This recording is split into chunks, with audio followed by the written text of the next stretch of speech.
Os Hurões são um grupo de indígenas agricultores da América do Norte.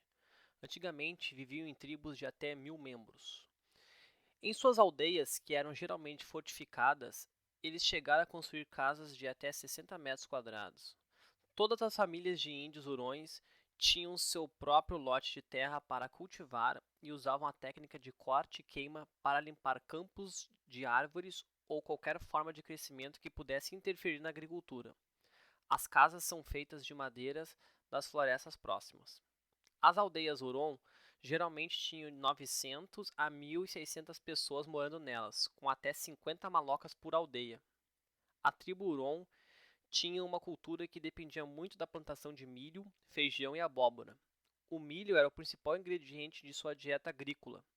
Eles também dependiam muito de peixes para se alimentar, e às vezes também comiam carne de veado. As mulheres da nação Huron faziam a maior parte do trabalho agrícola, enquanto os homens faziam a ação de nações tribais separadas, que neste caso eram quatro. Estabelecida em meados do século XV, as confederações encerrou as sangrentas guerras entre os clãs rivais, firmando diretrizes comuns para o comércio e a solução de disputas. A participação nessa confederação era estritamente voluntária. Especialista em construir canoas de bétula, os uranianos estabeleceram uma rede comercial que se estendeu para além de sua terra natal. Os exploradores franceses estabeleceram uma relação com os uranianos que perdurou durante anos, superando o período de influência francesa nos territórios da América do Norte.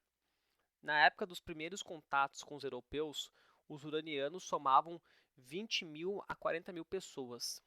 Entre 1634 e 1640, os uranianos foram atingidos por epidemias de sarampo e varíola, doenças trazidas pelos europeus e contra as quais os uranianos não possuíam imunidade.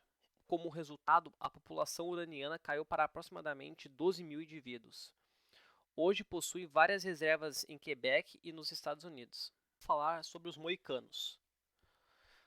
Na época de seu primeiro contato com os europeus, em 1609, os moicanos eram uma confederação composta por 5 tribos e 40 aldeias que viviam em torno do vale do rio Hudson, principalmente na região da atual cidade de Albany, no estado de Nova York.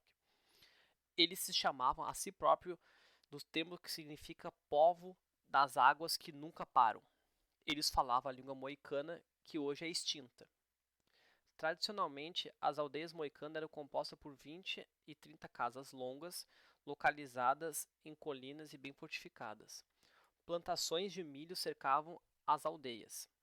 A agricultura proporcionava a base de sua alimentação, que era complementada pela caça, pesca e pela coleta. Nos séculos seguintes, tensões surgiram entre os moicanos e os Mohawks, e também com os europeus, fazendo com que os moicanos migrassem mais para o leste. Muitos estabeleceram-se no que eventualmente viria a ser a cidade de Stockbridge, no estado de Massachusetts. Por essa razão, esse grupo também é conhecido como os Índios de Stockbridge. Durante o século XVIII, muitos moicanos foram convertidos ao cristianismo por missionários da Igreja dos Irmãos Morávios, provenientes de Bethlehem, na Pensilvânia.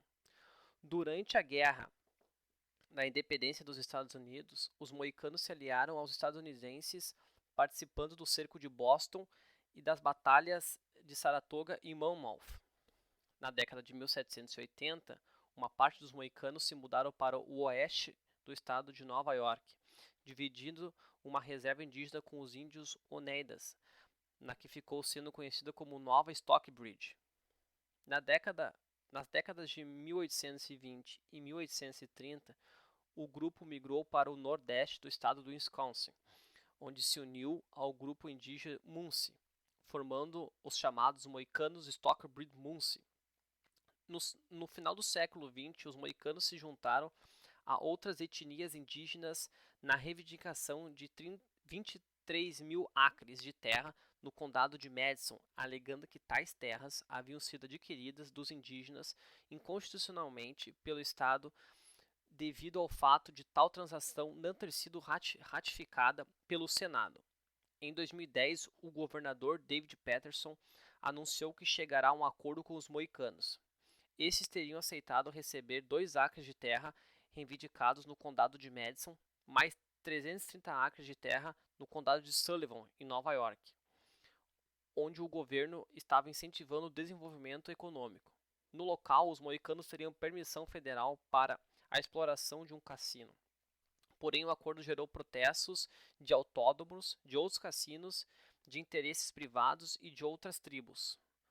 A introdução da cultura europeia contribuiu em grande parte para o desaparecimento dos índios moicanos. No primeiro século em que estiveram em contato, cerca de 90% da população foi morta devido a doenças. Os nativos não tinham imunidade contra doenças europeias, como varíola e sarampo.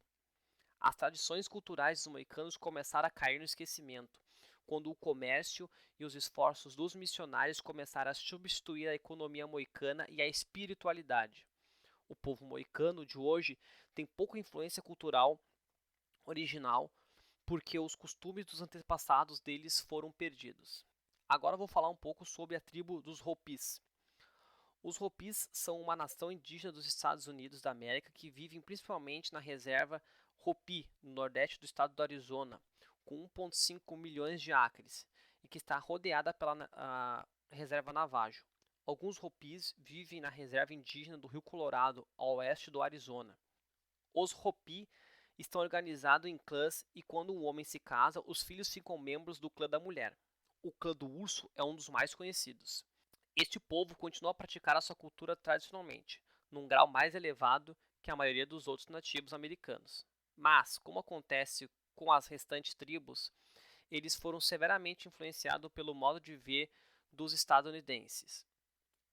Tradicionalmente, os Hopis eram agricultores bem dotados, apesar de produzirem apenas para a sua subsistência, mas com a chegada da eletricidade e a necessidade de terem o restante de produtos de consumo à sua disposição, os Hopis adaptaram atividades mais próprias da economia de mercado com muitos de seus membros, trabalhando nas indústrias existentes, mas também vivendo de seu artesanato tradicionalmente.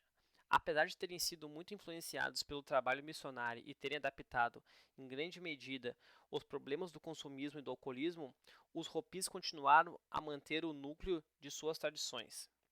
O New York Times relatou que jovens Hopis apreciam o reggae e que há frequentemente concertos dessa música na sua reserva. Aparentemente, os Hopis têm uma relação espiritual muito forte com o Tibete e o Dalai Lama visita a sua reserva com frequência. Disse que da primeira vez que ele chegou ali, os velhos Hopis o saudaram, bem-vindo ao lar. Os Hopis consideraram-se parentes de todas as raças, mas especialmente dos tibetanos, e há uma profecia Hopi que diz que seu povo e os homens vestidos de vermelho, do outro lado do oceano, serão unidos como irmãos. Por outro lado, uma profecia tibetana diz que quando os pássaros de ferro voar e o cavalo correrem sobre rodas, o povo do Tibete espalhará-se pelo mundo e a sabedoria de Buda chegará aos peles vermelhas, do outro lado do oceano.